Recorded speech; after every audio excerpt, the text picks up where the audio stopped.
Tovela Mushate Gomugulu, Mushate Kwa Unpopular Opinion. We're back with Zamalek Giza. We're going to talk Mkulu Zamalek Giza. I must say that Mkulu, the great one, Zamalek Giza. We're going to talk about Bantu customs and traditions. We're going to be touching at the spiritual initiation systems and generally aspects of Bantu cosmology. Yes, mkhulu. Doshe. Ndosheni kuba bonke abakhona abasibukile abahlale babhekelele ukuthi sizokhuluma ngeenkulumo zethu. This is just only for us to always love ourselves, to always have that assurance of understanding. Research is a necessary thing, qualitative research. Research the researcher so that you can understand everything. Mkhulu, for now, since we're going to talk about Bantu, and then it's the Bantu cosmology. Yeah. Bantu traditional system consists of only the Bantu cosmology. And then ceremonies and ritual rites. Somehow these people separate spiritual initiation with the Bantu. They say sangoma is not spiritual because they use blood. This includes something that is taboo in Christianity. They use other aspect that will be taboo, medicine, astrology, and they will use environment, calendar system to understand everything without even putting a religious dogmatism that follow this calendar. That is what we follow to understand our system. So can you get deep into that, man, Mkhulu? Okay. I'm happy for this moment. Yeah. No, thank you so much, Mkhulu.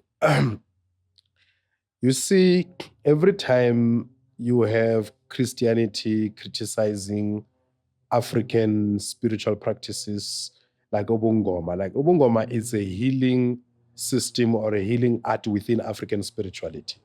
So it is informed by African holistic health, a health system that take everything in its wholeness and in its holiness. It's holistic, both HOLISTIC and also WHOLEISTIC. Holistic, meaning in its totality, and holistic, meaning in its sacredness. So for the Africans, there is no separation of spiritual from the material. Hence, we look at matter as a spirit in a higher form and spirit as a matter in a lower form. So there is nothing that does not possess spirit. Even the blood, even in their own Bible, it say the life of a being is in its blood, you know. Now, so the shedding of the blood, which they do also in their Christian tradition. I mean, one of the greatest symbol of their salvation is the shedding of the blood of Jesus, a human sacrifice. And they are worried about goat sacrifice and sheep sacrifice when their doctrine of salvation is based on a human sacrifice.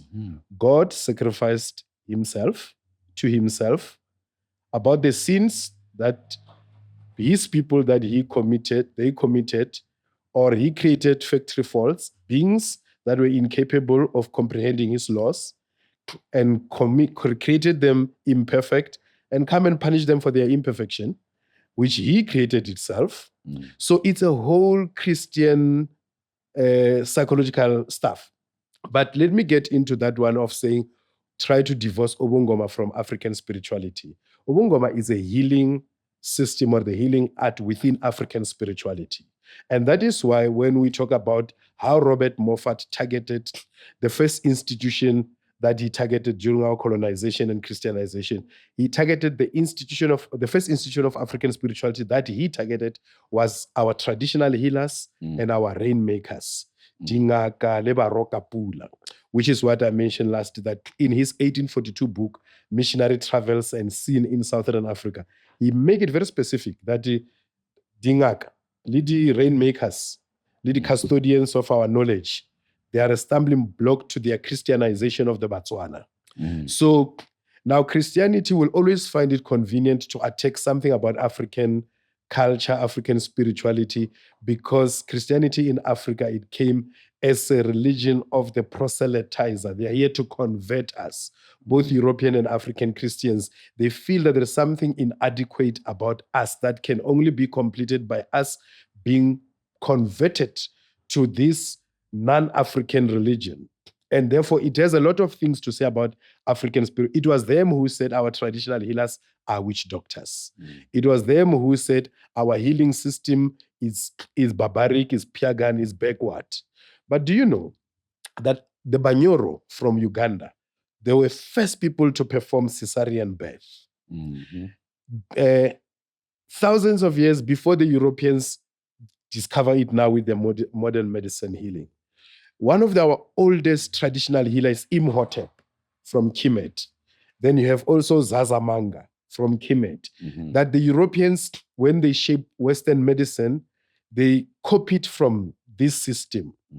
Europe was also using healing with herbs, what they call the pagan societies like the Celtics, the Gauls, the Druids, the Wiccas, and all of that. They were using herbs until a few years ago when Western medicine discovered this type of healing system of introducing poison to your body to get rid of poison in your body. And hence we always say, what is the difference between Western medicine and a poison? There's no difference. You're drinking an African herb here, which I wanted you to talk about it and make a disclaimer because somebody was saying alcohol. So therefore they want to degrade our conversation that we are just inebriated. We're drunk. So whatever we're talking, we are sober. We are sober in what we are saying. So, and some will say dipache, matekwane and all of that. We are sober in what we are doing. Let me just conclude this part. So my thing is, even Greek medicine, even now, the Western medicine, the oath they took, the oath of Asclepius. Asclepius is a Greek word for Imhotep. That the oath that the doctors take, it comes from an African traditional healer, sangoma sakhale, called Imhotep. Mkulu, when you say, even just to take it to Asclepius, that a doctor will take a Herodotus coat in order to be a doctor. Asclepius, Herodotus taught the Asclepius system. He learned from Panthenia or Panthonius institution. So with that same oath, it traces its oath from African oath, what we can call umthetho weshoba, to call it in the African way our people will understand it. That the laws of Ma'at or the laws of the system of healing. And that healing system had its own introduction. As same as you talk about the doctors, going back to the doctors, the Hopkins, who get the surgical system from the Ugandans, who themselves, it was a common practice in their own communities as the Bantu. That the Bantu will have surgery system. Like the way our Mokholo Rona, I forgot his name, from South Africa, who was a helper in surgery. Okay. And then he became Hamilton Naki. Yeah? Hamilton Naki. Yes, Hamilton Naki. Who showed Dr. Chris Barnett the celebrated transplant a heart to Hamilton another Naki. heart. Yes. So this system, it shows that this person was familiar with the precision of catching the body and surgery. And then they were familiar with transplanting of organic plants. So in this case, they had a problem of transplanting what we call heart. So this system, it shows that Africans had that system from long time. Yeah, many years ago. And they used to practice the same formation from the old time. When you talk about Christianity in the times where they use herbs like the Wiccas and the Druids, the Wiccas and the Druids, they had a problem with the Catholic Church who wanted to control everything. They didn't have a problem with their practice. They had a problem of controlling that healers now can appear anywhere. And people who didn't want healing in the name of Jesus, or if they were in the Islamic state, it will be Allah. Because the Spanish Inquisition, it worked within the Christian states and the Islamic states. So in that being explained is that Black people were subjugated no more to practice what we call, because in the 14th century we were already colonized and invaded, going to Moffat, those people who come explorers in our own community. The same people who study our medicinal system, our tradition, and the way we conduct ourselves and sell it out there to their own colonial masters or imperialists as something that is foreign. And that created a space where we ourselves became bad people, taboo, as if we are behind. Because no one is explaining all these same systems that we are practicing. Because it has the same thing as a rite of passage. Because one, in order to know a transplant of organ, they need to have a rite of passage. And the transplant organ, how it is known in our community, is a simple thing. Everybody, but they know that you need to take some particular organ. How do you take those organs? And then left people living by that time. Because they knew surgically systems. And they were left only with these dark systems, not with the right system, because the right system was kept in the secret as the initiation system to our spiritual understanding. It's in secrecy. These secrets, some others will never understand them. They'll say they only consume blood. But there's a secret into that. And going to the drink that we have now, regardless of going to our secret rituals and initiation, but to give it a glimpse. The drink that we have now, it is fermented herbs. These fermented herbs, they were distillerized and distilled, called still. And then still is some drink we can get on alcohol. It is a perfected drink where we get it, a vodka, Hennessy. They'll have that perfect drink where we say, oh, this is a still drink. But these same herbs, they became still, meaning cleansed, a procession of fermentation and distilling the alcohol. That system is an African system, like umqombothi, because this is part of umqombothi. Some of what is here is umqombothi. Then we had to distill it and use particular herbs that we understand that will produce this phenomenon. But now some others will say, this is alcohol, this is bad. They'll never deem it like the rest of the drink you'll have in any franchise that is called fruit juice or herbal drink or any form of drink like the aloe drinks that we have as a franchise all in these stores. And people will buy them and purchase them that these are organic drinks. They were distillerized in the organic system and in a way that will be healthy for us and will be productive. And the same thing that will be done by Zamalek will be questioned.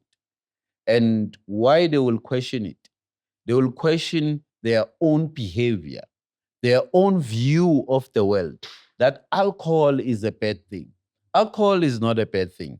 In the creational story of the Bantu, the creational story of the Sumer, the Egyptian, we get alcohol become a perennial importance in that space.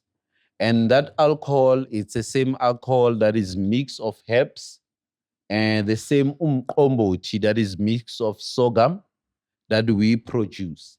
They acclaim that the creation itself, it was created out of the fermentation process. And we can get the same procession without going to the creational story of Africans, because the astrologians, they've discovered a place I forgot the accurate name. They call it recently. It's like a cigar in the galaxy. It contains of alcohol, fermented alcohol. It is in 100% beyond our 100% alcohol in the sky. And everybody, when they laugh at that study, they say, oh, which means the universe is drunk. But the Africans have a way to explain that. The Africans, they explain that through this procession of that, the fermented system, you yourself contain of alcohol in your own body. When your metabolism combines everything, this is a reflection I need us of to the focus universe. on that subject. I wanted you to just do a quick disclaimer on that, but you have gone way into giving formulas of how people they must go and do it for themselves. Anyway, and you're saying you're not going to reveal your secrets, but now you're busy revealing your nutritions, your ingredients. Anyway, I need us to focus on the subject matter, which is Bantu customs, initiations, because we have other grounds to cover.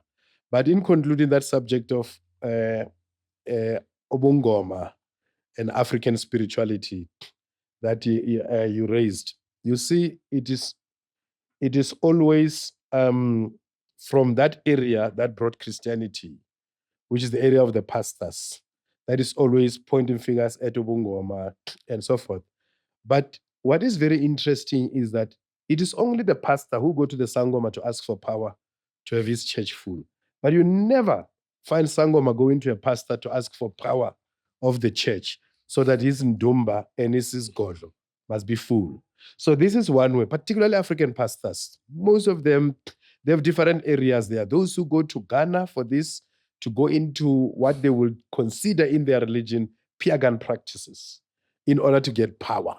And then they come and lie there. They don't say it is the power of Dambala Wedo Dambala of the voodoo, of Dahomey, but it's the power of Jesus. They don't say this is from Muntu, this man who wrote his book now about the church mafias, who did about 2 hours presentation at the CRL Commission about how they got initiated in the Congos, these pastors. And then there was this half crocodile, half human. They call it Muntu Mamba, that put something on his head, make him swallow the egg. They go all through that trouble in order to fill up buildings and proclaim the power of something else, of Jesus in particular. Because they know that these things don't work. Jesus don't work. The Bible don't work. The holy water that they're selling in the church don't work. There were some pastors, the other one is ran out of South Africa now, who were selling water for protection, but they move with bodyguards with guns. But they're selling you water for protection. So, and this protection that they have to lie to the people, to make the people eat grass, to hypnotize people, they took it from the dark side of the African healing system. Because also in this area of Bongoma, we need to separate these two things, healing and witchcraft. And every society have witchcraft. So they go on like as if we Africans have monopoly over witchcraft. You have Harry Potter.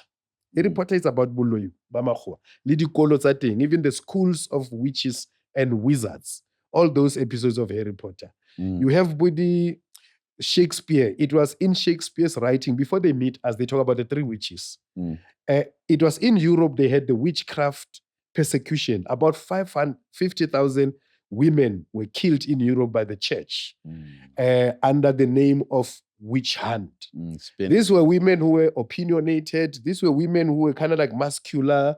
You know, a woman who's a little bit, who do something different from other men is considered to be a witch. They even have a handbook of witches called Malleus Maleficarius. It's a Latin word, which was written by the church. It shows you thousands ways to identify a witch.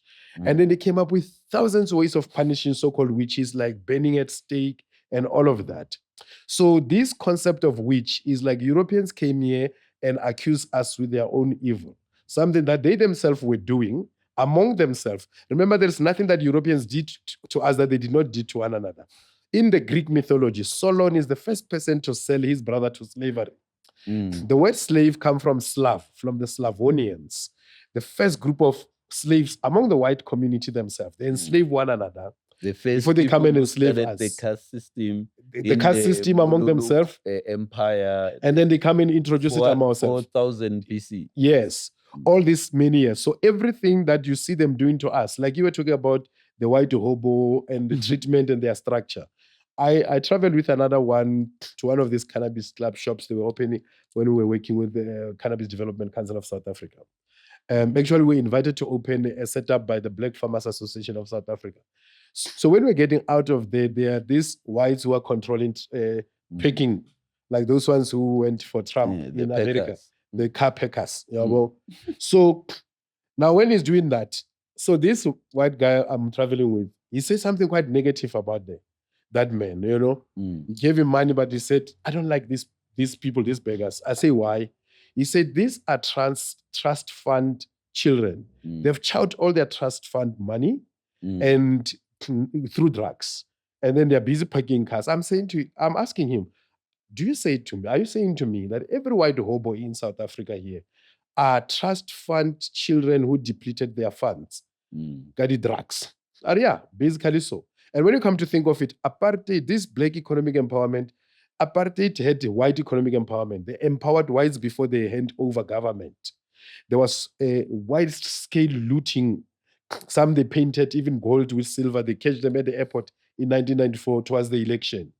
When you go to Freedom Park, they have a big museum. One of the part of the museum, they show this food storage that white people had in 1994. They're saying after the election, we're going to kill them, we're going to do that. They were having bunkers and all of that. So there were others who prepared themselves, there are others who did not prepare themselves. And there are others who misuse their own resources. So therefore, they treat one another with the same discrimination. I mean, many times they fight among themselves, even here in South Africa over our land. The Anglo-Boer War, what they call the South African War. It was the British and the Boers fighting over the land of the Bantu. Understand? They were not fighting for their own land. So now what they did to us and continue to do to us, they did to one another. The only difference is they don't do it to one another driven by white supremacy racism. When they do it to us, they're driven by white supremacy racism, they're driven by colonialism, they're driven by extreme agendas of subjugating us. That is where it differs psychologically. Even the medicine, they had white herbalists. They're still there today. These Kabbalists and who are dealing with herbs, they've just upgraded into some exotic healing shops in Sandton. You'll find them having some soft Indian music and some incenses. Just another criticism of mixing everything, in there. And then there are the hippies and these other groups of whites who are just moving around, and the Wiccas and the goth, we're trying to mix all this tradition, but they're largely using herbs. Look, we saw during the coronation of King Charles, what happened? They were drinking a goat for sacrifice. And these people are supposed to be Christians. The other day, there's another video of King Charles. They were busy burning something like impep, taking the smoke off it, Now, everything today now, there are 10,000 fake white sangomas in South Africa, made by another man in Pretoria. Understand? Because there is this thing of legislations about the IKS, Indigenous Knowledge System, which cover traditional healers, which give them benefit to the cannabis space. So now they're coming into the cannabis space with white monopoly cannabis to dominate the space. So the historically privileged are coming to compete with the historically underprivileged. On that space, they're posing even as sangomas. Actually, the last cannabis expo I attended is in Sandton. There was a white sangoma wearing injeti, there on top, and Tokoza Mkulu, Tokoza Kehla, Tokoza. I'm thinking, okay, we are having a problem. Maybe I should bring it back to you. What do you think of white sango?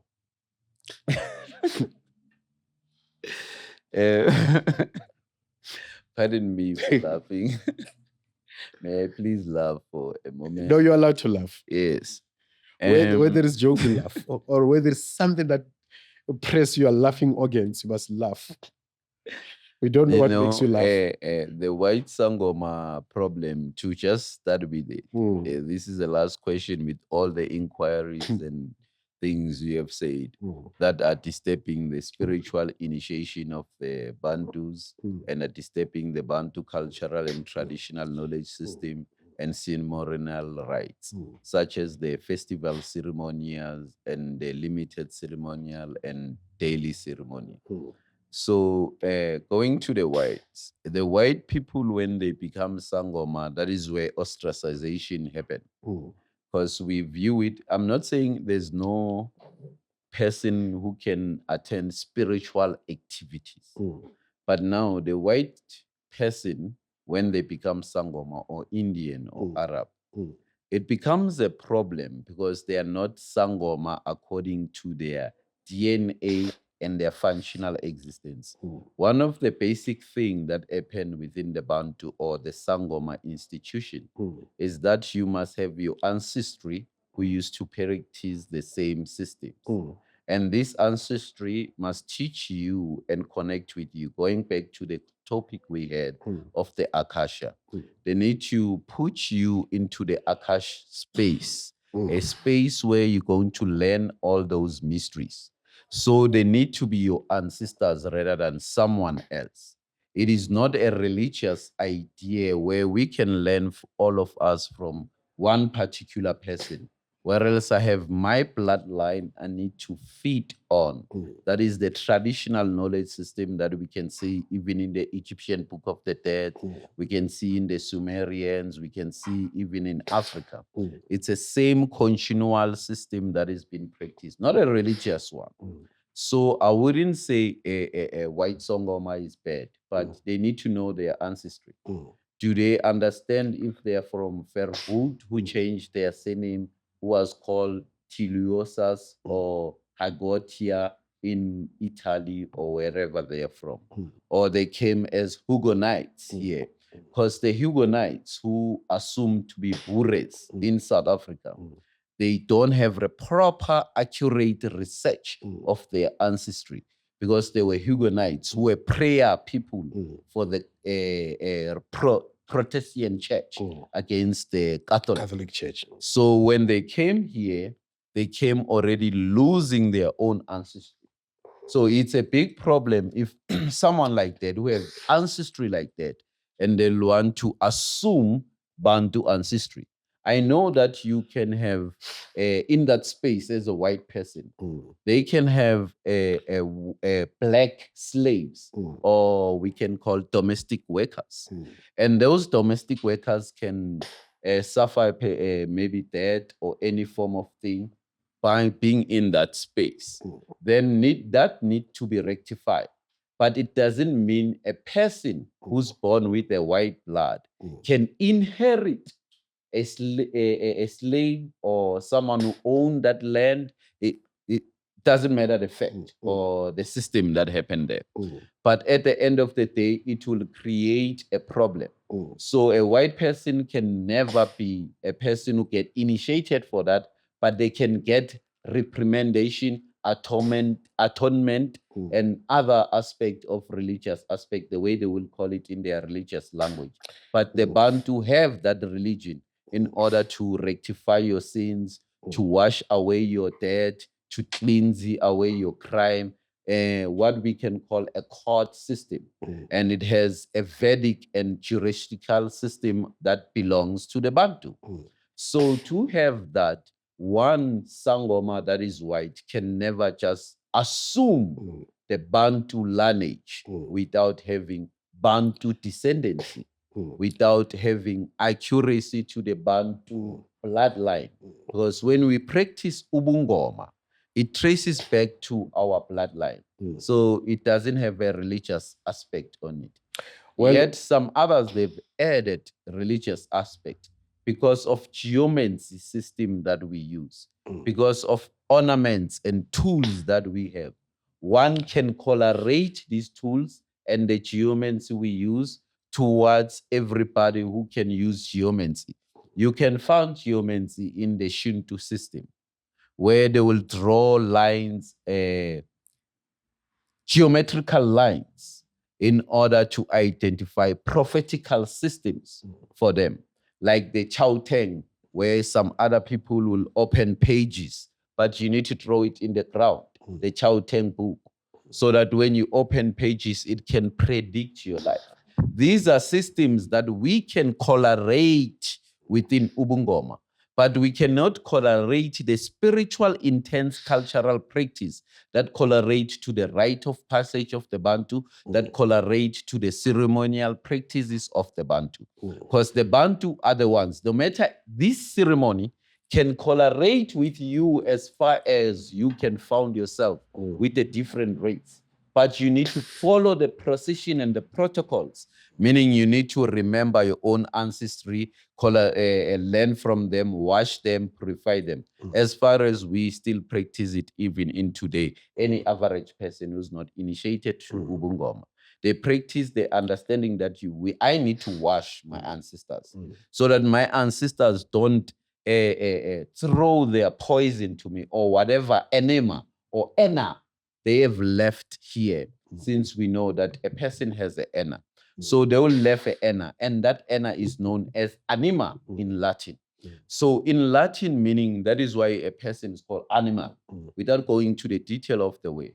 But they will left the remnants of their behavior or their essence in this place. And this essence can influence the past generation.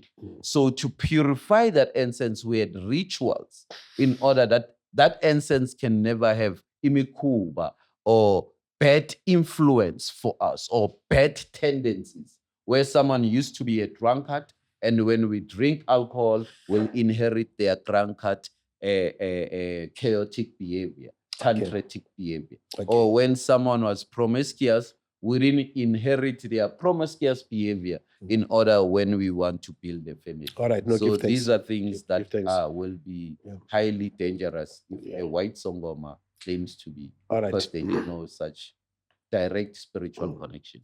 Okay. You see, in terms of healing, all indigenous communities, even indigenous communities of Europe, which is the Europeans, they have their own indigenous healing system. Like those ones of their Druids, those ones of the Celtics, which are the Celtics actually are priests of the Druids, or Druids are priests of the Celtics. The Wiccas, the Gauls, the Vikings, and so forth. They had their own indigenous healing, which is ancestral in their own ancestral system, which is something that come from their own ancestors all the way to their first ancestor, God, Odin, or so forth. So it is healing in terms of, and which they call it shamanic. In other languages, they'll call it shamanic, or the shaman, or a medicine man, or a herbs woman, and so forth. They have different categories in their own cultures.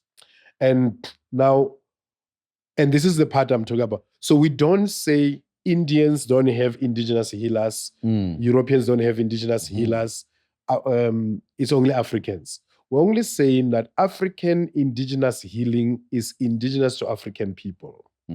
And therefore, that is why it uses indigenous language, and most of that language, the spirit language, is even older version. If your path is of Ubunguni, it's an old Nguni language that is in use there. If your path is the Bapedi healing system, but they speak Sitowol, the oldest form of Sepedi, or the language of the healers, because every craft has got its own language. Every craft, every profession have its own terminologies that it uses for that particular profession to express itself. So, and then you come to the current thing that is happening now of just like the white doctor I'm talking about, who produced other 10,000 sangomas. He's a white man giving to other white people. So it's a cultural expropriation. This thing was attempted by Alexander the Great when he wanted an access to the Oracle of Delphi in Kemet. This was done by Pythagoras when they wanted access. So they are not the first Europeans to try to penetrate the African mystery system. Because it's a mystery system. It's a mystery. It's a divine mystery. It's a divine secret. Now, again, I'm bringing to our other form of initiation. We spoke about the initiation into healing, the initiation into Obongoma. But there are other initiations, like among the Botswana. They have 10 mipato. Now, for one to go through all those 10 mipato, you need 100 years. And that is why that was a determinant for us for a generation. But the Europeans, when they come and detail our history, they reduce generation to 30 years. Like when they say you are the 6th generation, they're counting it in 30 years. But when we say generation, we're counting it in 100 years because it must take into account the 10 initiation system, which I'll use one example of Botswana, whereby one of the initiation system, it is Maunatala, which is basically more focusing on farming strategy and food security. And then you will then, so all the knowledge about farming strategy, because farming itself is also a skill, is a specialized work. It's not everybody who can just go and put a seed on the ground. That is why you'll have these women who will put a seed in their mouth before they put it into the ground. They put in their DNA into the seed itself, because agriculture fundamentally among the Bantu is a feminine profession. And then cattle rearing, livestock, hunting. So we had this diversification of roles. But every practice has an initiation into it. Even a hunter, you even know, like how somebody pela. Where I come from, around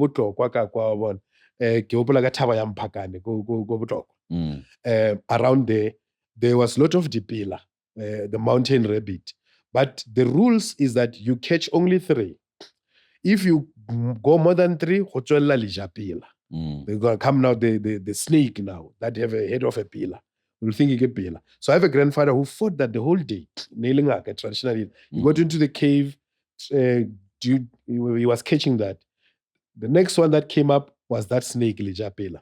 So he had to battle with it, grind it against the rock, and then took his side knife, ultimately cut it his head. And then he came from the mountain with it. Before he came into the yard, he then called on every healer, every medicine man. They had the medicine bag carrier. Like most of us, even Mkulu Credo talk about how he used to carry the bag for Mkulu Ake Ziko Shezi, who was a traditional healer during the Bambata rebellion, Ziko Shezi.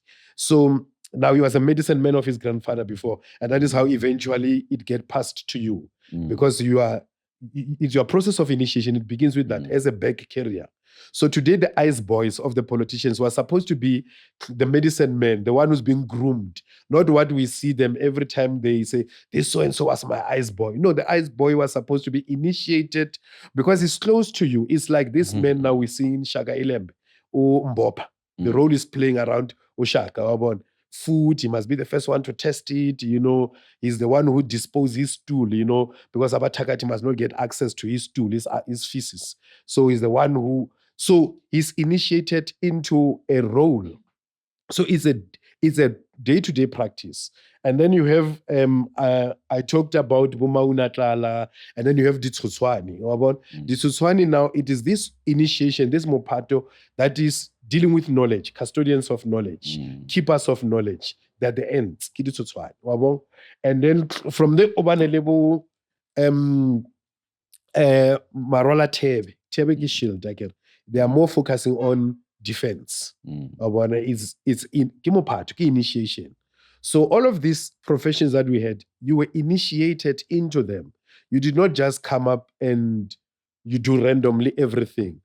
Among the Botswana, the initiation will begin with your father in your house. But generally, so among the Bantu is that you're learning from your father. He's your first initiator. Before they started this thing of outsourcing and sending the people to the mountain, and then you get different witch doctors. In February, I went to bury one member of our order in Lesotho. He went to the initiation school way after his adult. I mean, the oldest adult today is the former premier of Limpopo. He's been trending that we Gomeng this year at the age of 69 or 67. I don't know what is the peer pressure for him to go there. But this one, he went there, and then they did ritual killing of him, because right now witchcraft has entered into the space of our healing. They did ritual killing of it, like so it's a big issue, right now. So I was called upon to officiate that because he was a member of our order. So we were given state protocol and all of that. It was quite a wonderful thing. But the sadness of the thing, which now even some elders of Lebollo were called upon to speak in that funeral to talk to others now that please, there are certain things that are unethical according to initiation. So initiation system have its own ethical rules. You don't do as you wish. Like today, motho ya lebollong this year, it's a lot in the Free State. We are lebollong this year, the next year can bullisa batho wa bona. Ba bullisa batho le ka thoko ga tsela. Like when you go to Tabanjo, when you go to Eureka there, just by the side of the road you see ba bele mekhukunyana ba re ke ya lebollo ke ya koma wa bona. But koma bo lebollo lo tsene dilo tsa gole. Like o thwala wa bona ngaka e rwadisa batho ne sa dule mo locationing every time a hlela go TikTok are ke rekisa digupu or go YouTube a botsa re ke rekisa digupu se so or e gona or e what wa bona. No, they were not. Na dula kwa gole le batho. Le ngaka tsela when you come in mkhulu o bitsa ka leina o sa hlaela wa bona. A o bolelle hore o batla eng before wena o tlo mmolela re batla eng. And how to rwala le rwala ntse tsa di rwala tsa di noga no bagolo ba rona ne ba nka noga e disa dikgomo tsa bona no na ke go tsona le nthola ba dikgomo tsa ka kua tsa mogala bona di disa ke noga ba bona ne se merwalo le ya no. Remember ngaka in our traditional society was not used the same way as today, where today motho a nyisa ke mojolo o batla go sangoma ba bona motho a sa thole employment o ya go sangoma, understand, motho a nka wrong decisions in life o ya go sangoma. Ngaka nona le ngaka e1 ngaka moshati wa bona which is ngaka ya village ka ofela wa bona ke ngaka ya mo ka ofela bo khatshane mama tepa le ngaka ya mojaji. And the last one because o ile tsamaya a re o ile o batla sethunya kana go banna ba ile sebeletsa sethunya ko Port Elizabeth. And then a fita kwa a ile bereka for that 2 years o ile bereka la sethunya a bo a sa bua le sethunya o bua le buka e ntsho ya molomo mo khibidu abo e rogang balobedu injere balobedu ke ba heteng balobedu ke batho then go se mojaji ya re tshwara le khatshane le bolai wa bona ba re ke khatshane mama tepa wa bona.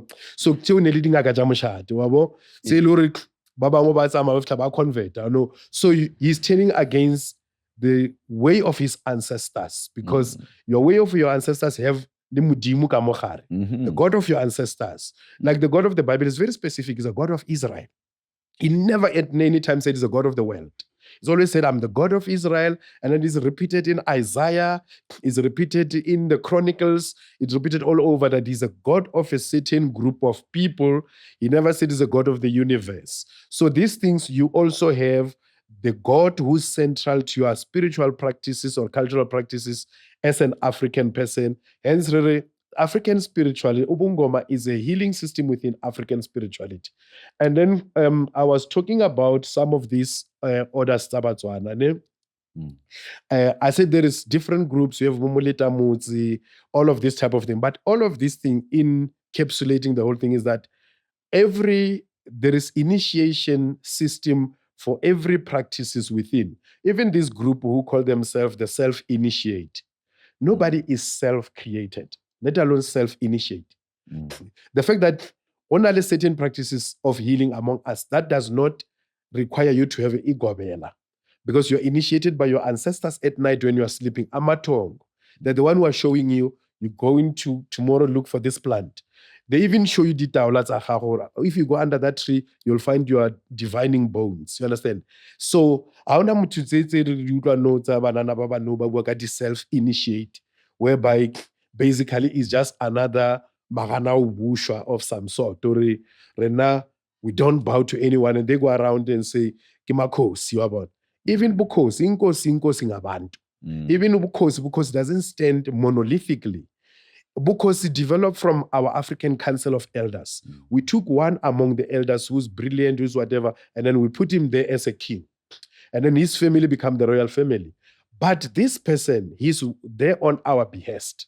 So even lingaka, haona ngaka ka buyona. Ngabona ya initiatiwa, whether u initiate ke gobela or u initiate ke badimo ba gago. But you go through initiation. So initiations cut across all areas of our social activities.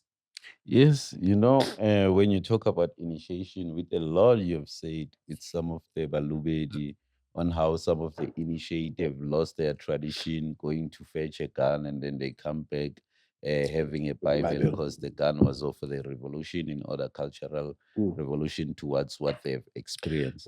So with all that initiation, even itself, that system, it's an initiation. It's one of the book I wanted to talk about.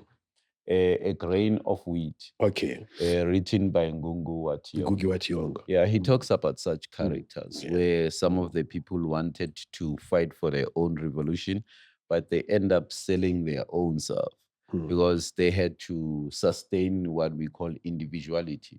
So in our community, a person was not only initiated when they are born, as far as we have talked, and they were initiated even to integrate within the community.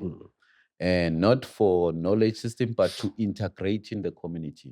Marriage was part of the initiation system, not a Lebua, Labana, and the woman, because most of the people, they've already limited it to that. Even the system where a married man will learn other systems, that is why Ngoma of the old, in our tradition, if a young person aba Ngoma, we appease the spirit, we communicate with it so that it can pass, so that they can pass through this path, or what in psychology they will deem as mental developmentism or developmentalism.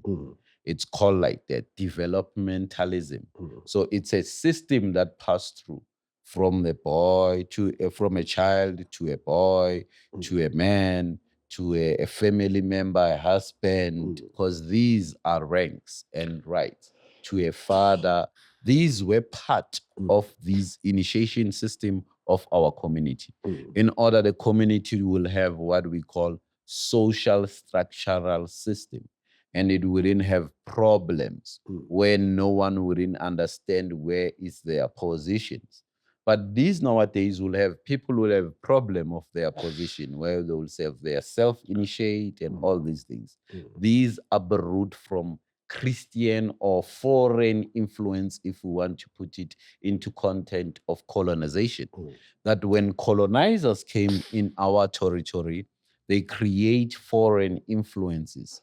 And these foreign influences deteriorated the systems and initiation or institutions that Ngoma carry.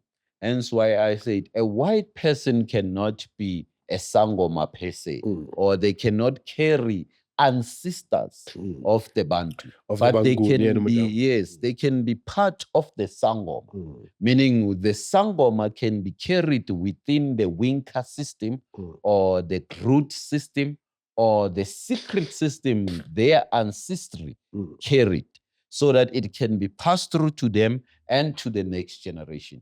So these things, when they came with Christianity, it sterilized that, it ostracized the expression of the African in their cultural nature.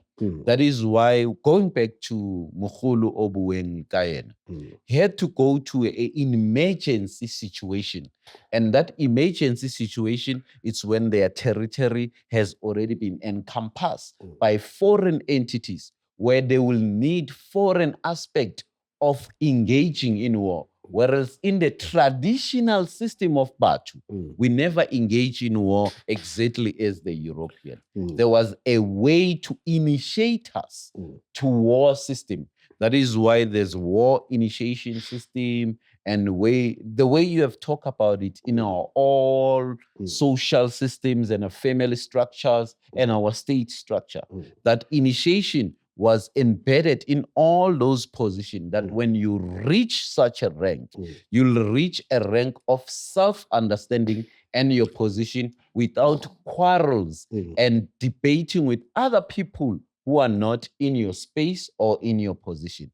That is why when we talk about initiation of the Bantu, it is not only centered of the healer, because even a healer in the Western system, they get initiated for 7 years.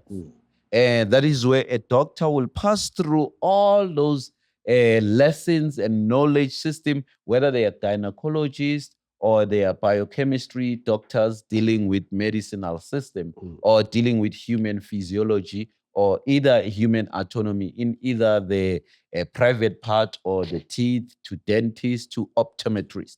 But these people get initiated to that system. And that system takes them 7 years.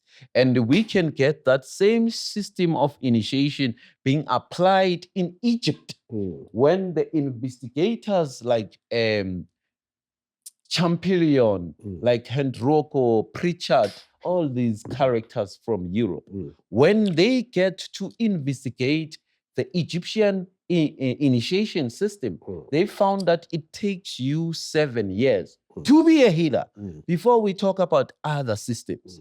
So that system of 7 years, it embedded a part where we understand the whole entire year, what it contained, and things that you have to learn within the seasons, within the experiences and phenomenon happening in the year. And we have a name to name that. We have a name to name even the 2-year procession. It's the same way they've done it even in Europe, where they have a name for the whole year initiate of a doctor and a 2-year initiate to continually to the 7-year, because the 7-year, it's the 5-year of being taught by these elders, departing their knowledge system and their understanding on how they used to heal, protocols, procedures, ethical conduct. All those things were departed by these elders for 5 years and teaching you astrological connection, your way of life, your environmental connection, history itself on what you carry, mythological stories. And the 2 years was of the practicality. It's the same apply with the doctor, that you have the 5-year of learning the history of surgery or biochemistry, whatever it may be in the field you found yourself as a doctor. And then with the 2 years of practicality, where you go and apply the same systems you were embedded through indoctrination, dogmatism, cultural behavior, and traditional behavior, and rituals and rites, meaning ceremonies that were embedded with knowledge and systems, because these ceremonies were not recorded into language. It's same as a doctor. They don't have theory for that, but you need to pass through that in order to inherit that. It's called auto-dependent system, a system where we can deem it recently as a self-initiate. We meaning these 5 years, you get something, you can say, oh, I already know how to mix this potion. I don't need you. But at the end of the day, you needed to understand of conditions and conduct on how to use the potion, when to use it, how to use it, what time to use it. Those, we call it policies and regulations. We can get the same policies and regulations in war system. The war system, some people would say we were colonized because we never have violent instrument of weapon or violent weaponry systems or instruments. We had those things. We had system of how to mix powder to create gunpowder and fire will come out. We had system of summoning the lightning to strike them. But at the end of the day, we had regulations and policies. The same thing that apply in the international policies of doctors, international policies and regulations of lawyers, international policies and regulations of architectural designers, and etc., where they understand the eco-friendly system and landscape where they can build that can never be gullible to destructive and catastrophes that are eventually yearly and seasonally. So this is the same system we have. Initiation was based on that, to understand everything. That is why it had different faculties of thought and studies in order to pass through that knowledge system. And that knowledge system was kept orally. We had a writing system, yet it is not recognized like the alphabet because we are no more dominant. The dominant colonist or dominant people, because we were not colonizers in our time, but we became dominant. That is why you can find us in Indonesia. You can find us everywhere in the world to talk about us. But now, our initiation system, it never had a dominant way where our colonizers came, going back to the initiate master of Balubedi. Hence why he needed to have a gun that causes fear in a community. Hence why he came with a Bible that causes the same fear in the place where he was learning and adapting to what make this community productive. So the only tool they have to subjugate I think in the case of to pass through their rules and regulations in the case of, was the Bible. In the case of Kachani Mamatepa, that Mogolo, our master initiator, is that there was a departure from the ways of his ancestors. That was not the mandate that the queen gave him leave for. Yes. He asked a leave of the queen that there will be no initiation for 2 years because he's still going to work for God. But then he went there, he came back with something else. It's like how even His Majesty, when he sent Ethiopian youth abroad, how even at home, when you are moving from our rural area, you come into Jozi, you are told that Oskadira so adira sole so rwanyala banyana barsa banyakim ba sole so ba methobe mi sole so. We're just sending you there to go and learn, leave their nonsense to them, and come with what is useful for us. So the reason he had to get a gun, then it was for protecting their livestock. Then they were still engaging in wars. Like how Skukuni amassed a lot of weapons, some weapons, how Menelik the Great did the same thing, how most of our kings did, to get weapons that they will later use in defending the nation or the livestock. So it is a departure from the mandate, the cultural mandate, that because you see, when you are an initiator in a society where you are initiating boys to be men, you are a custodian of that culture. You are a custodian of that tradition. Yes. You're responsible for making men out of boys. Yes. You know, so as a result, you are the custodian of the culture. You are the custodian of the tradition of that community. So you can't depart from it. It's a selling out, and that is why for the longest time the royal family stayed without the royal healer or the royal traditional the traditional healers and the teachers. Yeah. So therefore the nation, because you must remember what they call the witch doctor's magic. The witch doctor's magic is the king's magic.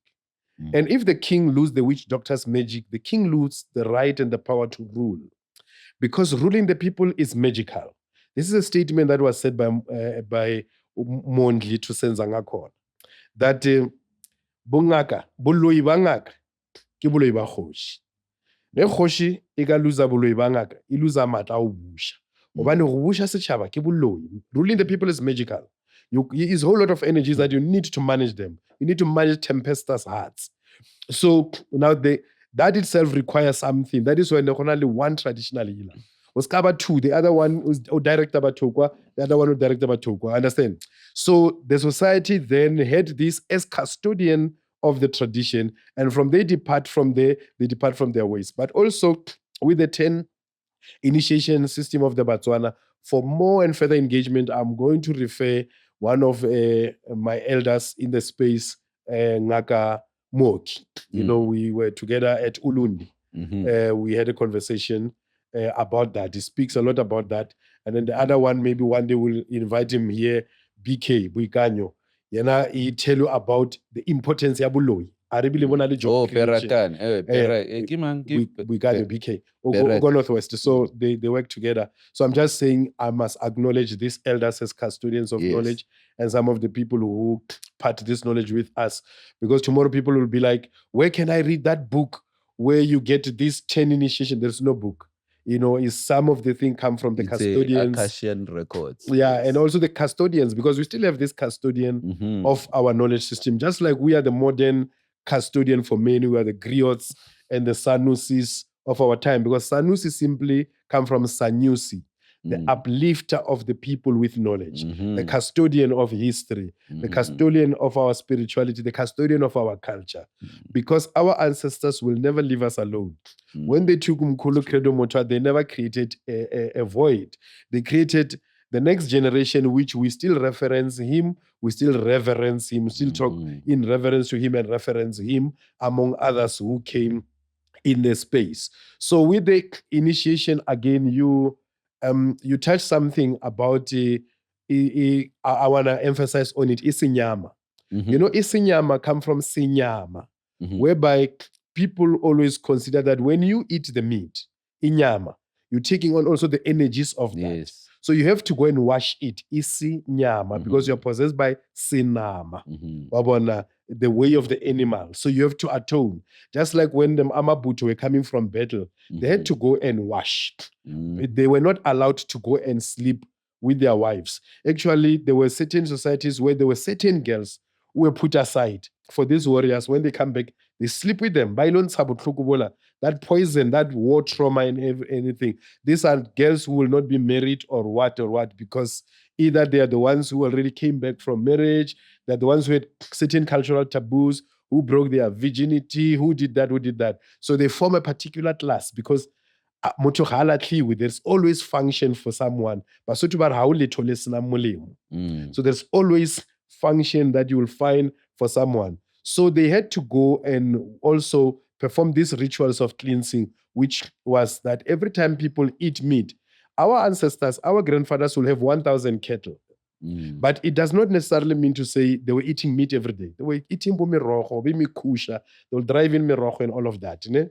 But when there was moment of eating meat, they will then also perform a ritual bath because they've gone through the ritual taboos of getting the animal thing. The animal could be consumed. Meat eating, food eating originally was originated as rituals. Food eating in general. So there must be a ritualistic reason. Like today they say breakfast was a feasting for the welcoming of the rising of the sun. Lunch was a feasting that the sun is at noon. Dinner was a feasting that litigates, reperil, so mangwanani. So they then taking the feast for that, which was the feasting for that. So food eating was not just food eating without reason, that you are eating to feed Mkhulu, some by you saying this, sorry, stop. Are you saying the accurate thing? I just want to edify it on the initiation part. That is why when we get initiated in the spiritual initiation, regardless of talking about self-initiate, but even them, they do get possessed by that same spirit. But us in the proper initiate where we have a master, they will remind us that that we don't have to consume particular foods. And some of the food that we consume, what can be deemed recently as healthy food, or what can be deemed as healthy diet. These are the food that people needed to consume. Rutical food and food that appear, that are burned by the sun, and all that, not even consuming meat. Meat was one of the things you are told to abstain from when you get initiated, in order for you to detox, and that whatever that comes in you may come through a proper conduct.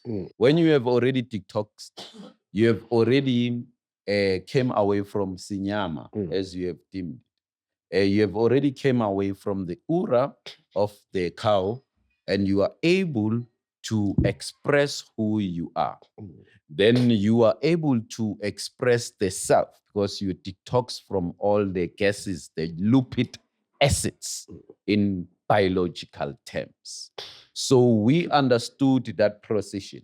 And it's the same thing that they use now to be healthy when they talk about healthy diet or talking about seeing the divine. They tell you you need to eat healthy herbs and healthy food in order to commune. When you fast your food, it will make you stay away from all the harmful energies, and then it will create a divine connected someone. So spiritual initiation into us and the ceremonies and the rites, they were all aligned and intertwined into one thing that created for us a tradition. And that tradition will be passed through adaptance. It doesn't mean we were religious. We'll adapt. That is why we have a story and a legend of the red-tailed dog, Moshoshono. That is why we have a story of Unkunguzu, Ungungunu, Ingadlangadla. All those stories, we can explain those phenomena into our lives, how these things happen, and how we had to adapt, exactly as a story of Umvelingang And after us, we have crucified Umvelinqanga. Came the 4th season. Before that, we had 2 seasons, which means we had a system that continually to adapt. We don't say 4th season is the ultimatum of what the planet Earth or the universe is made about. But it has a way to adapt, the same as the moon. And for continual purposes, to understand South African way, because I learned from the Honorable Sanusi of ours, Baba Thau, who tell us we must coach the books. We must not only talk about the oral system. As he has explained, the oral system has been great, but we need to quote some of the books. This is a book that explains our social construct and inheritance that we have inherited before the apartheid, that were made during the times of apartheid as a normalcy and a law. Some of these that is said here, it's when the Bantu, they were stripped. It's a South African in the 1940s, the world possibilities, made by sociologist or social scientist of South Africa. And then to know about rituals and the rites, we can go to Baba Credo Mutwa in Indaba, My Children. Everybody knows about that. I quote this book as my Bible, the center of everything. It have even the laws. I can want to quote from some of the laws if I have a chance to do that. One of the laws, without even opening it, one of the laws in the page 365, it's a law about the woman, that you shall never disrespect your mother. If your father and your mother have a problem and argue amongst themselves, go and protect your mother. That is why we have a nature of protecting our mothers. That is why we pray brotherly prayers to a woman. And then when they mock us, because the woman is the center of everything. Just a moment. When they mock us, men of Limpopo here, bareke bana ba bomma. Bareke ba ka re bomma, ka re khatika ba re tshwere ke bomma. O ya kae ke sa Limpopo bomma. But this is also the same thing. Let me just add quickly because we have left with 1 minute. This is the same thing that you find that even among the Nguni, when they swear, but yes, kamme, you know, like that is the highest expression of I'm telling the truth. That's a divine expression. Kamme wa hao, kamme waka. And that is why motho o batla mo kwatisa mo roge ka mmare wa bona yes wa rata ya mmao wa o tsebore ke kona sukile wa bona ba go freeze ba ke tla o fa mmao wa bona ba se ba batla o tlhabana ka dithipa. So now coming to the issue of the centrality of the mother in the Bantu, the sacred laws was even wife beating is not allowed. Not allowed. This femicide, we see them today. It's not allowed. Now the GBV community has now added F now because it has become a pandemic. It's gender-based violence and feminism, femicide. That now because there is a pandemic in the killing of women and it is not acceptable. Pardon me to stop you there. The feminine side, it comes with a European aspect of the experience. They are patriarchal in their administration. A man has been a center of everything where they don't recognize the Bantu law. That is why I talk about the Bantu law that we can get here. There's some other laws. One, this Bantu law is to remind us that the woman is a center and important, and every origin we have is from the origin of woman. A woman, some other time, she was pentagonosis or pentagenesis, meaning she had no time for a man. She could give birth by herself.